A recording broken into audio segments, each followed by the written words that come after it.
Здравствуйте, с вами журналист Олег Жилнин. Я нахожусь на водоузле водоканала в микрорайоне Звездном городского округа, город Якутск. Все вот эти трубы, вентиляция, газопровод, отопление полностью сделано нашими службами. Объект такой хороший, тут полностью автоматизировано.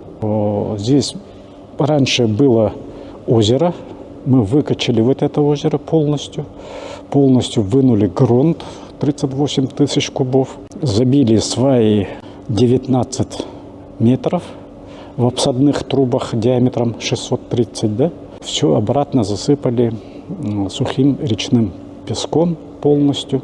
И вот построили вот эту коробку, построили две емкости по 2000 кубов. Значит, станция рассчитана на 24 тысячи кубов в сутки. Это почти полгорода. Заявленная мощность, конечно, полностью принадлежит РИА, который строит квартал Звездный.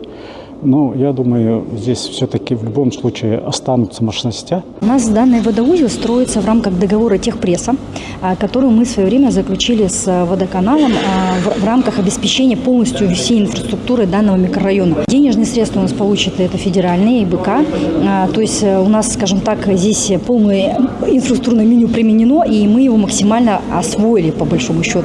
Водоканал у нас в этой части тоже очень большую работу провел, потому что то, что они подвели сюда водоузел, он обеспечивает у нас, соответственно, котельную, которая обеспечивает, опять же, теплом полностью весь микрорайон и в будущем будет обеспечивать. Также этот водоузел рассчитан с учетом того, что здесь в последующем застроится вся территория и плюс переподключится существующая. Такого партнера, как мы, наверное, найти очень сложно. Зная, что здесь национальные проекты, да, по переселению и так далее, поэтому мы пошли вот на такой шаг, взять кредит и за счет собственных средств полностью построить вот этот объект. Нам, конечно, сегодня достаточно тяжело финансов в части, значит, оборотных средств, да, и правительство, и РИА обещают этот вопрос решить.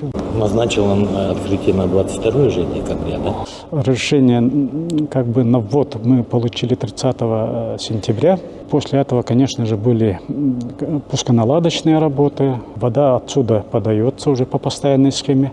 Любой объект надо официально открыть, чтобы какая-то дата была, что с этой даты этот объект работает полноценно. Это новый современный водоузел, который будет снабжать весь этот микрорайон.